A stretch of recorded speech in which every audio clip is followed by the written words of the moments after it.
All right, let's talk about something huge. The entire game of content creation is changing, like right now. By 2026, if AI can't find your work, you're going to be invisible. So today, we're breaking down the playbook to make sure that doesn't happen to you. So let's just cut straight to it, right? Is all the blood, sweat, and tears you pour into your content, is it all about to just vanish, completely invisible to these new AI models? It's a scary thought, but the good news is there's a clear path to making sure you get seen. You see, the rules we've been playing by for years, yeah, we can pretty much toss them out the window. For so long, it was all about Google search, fighting to get on a long list of blue links. But the future isn't about getting on a list. It's about being the answer. We're now optimizing for what are called answer engines. Think Perplexity, Bing Chat, and ChatGPT, which pull info from all over and give one single definitive answer.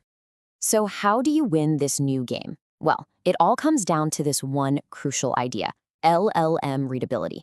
Now, LLM just stands for large language model, the tech behind tools like ChatGPT. So this is all about writing for two very different audiences at the exact same time. A human who's probably distracted and just scanning, and a super literal-minded AI that needs everything spelled out perfectly. Nailing this is absolutely everything. Okay, so how do we actually do this? It really breaks down into three main pillars. And the very first one, well, it's all about proving your authority. See, it's not good enough anymore to just be an expert. You have to prove it in a way that both a person and a machine can look at and say, okay, this is legit. This is where we make your credibility readable by a machine, using Google's EEAT framework. Look, an AI isn't going to guess you have experience. It needs to see you write about your firsthand involvement. It's not going to just feel your authority. It's going to look for media mentions and backlinks from sites it already knows and trusts. It's all about leaving a trail of concrete, parsable proof points. And this quote right here, this is the new golden rule. You have to stop just claiming you're an expert and start showing it. It has to be baked right into your story. When an AI scans your text and finds phrases like "we learned" or "after testing," that's a massive signal that this info is coming from someone who's actually been in the trenches. So you've proven you're the real deal. Awesome. But if your content is just a big wall of text, the AI still can't use it. And that brings us right to our second pillar, structuring for clarity. This is all about the technical side, formatting your work so a machine can easily pull it apart and find the goods. So here's the absolute key, the inverted pyramid.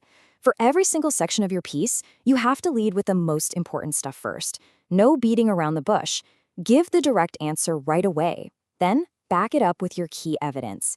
After that, tell people what to do. And all that extra context and background info, that goes at the very end. This structure keeps both impatient humans and efficient AIs happy. Let's look at a classic mistake we've all probably made, a header like Bing considerations. I mean, what does that even mean? It's so vague. A person skims right past it, and an AI looks at it and has absolutely no idea what question you're actually answering here. It's just not specific enough. Now look at the difference here. Does Bing matter for AI visibility?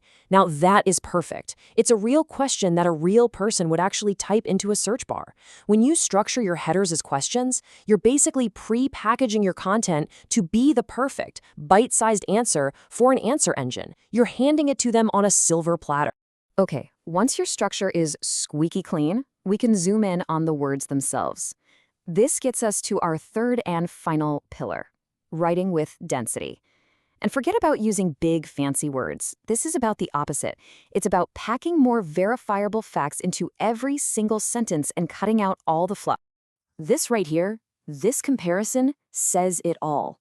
The first sentence is so generic, it's basically useless to an AI. But that high-density version, it names specific things. Google Search Console, SEMrush, Screaming Frog.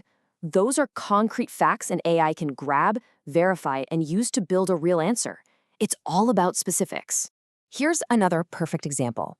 Fluffy words like significant mean absolutely nothing to an AI. It's just noise. But a hard number, a 40% increase, that's a fact. It's verifiable, it's citable.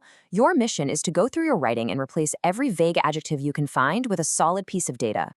And if you want a super simple, actionable rule to help you with this, here it is. Try to keep your sentences at 20 words or less. It just forces you to be clear and direct. It makes your content way easier for people to scan and way easier for machines to understand without getting tripped up. So, you've done the work. You've built your content on these three pillars: authority, structure, and density. Now, right before you hit that publish button, it's time for one last look, a final pre-flight check to make sure your work is truly ready for this new AI-driven world. This checklist is your last line of defense. You're going to validate your technical schema, run it through a readability tool, and double-check your stats. But here's the real acid test, the one that tells you if you've really nailed it. Ask an AI to summarize your article. If it struggles or gets the main points wrong, then you know you still have some work to do on that LLM readability.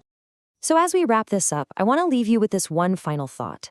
In this new age of AI, there are really only two kinds of content left. So you have to ask yourself, is what you're making a true resource, packed with facts and built with clarity? Or is it just more noise?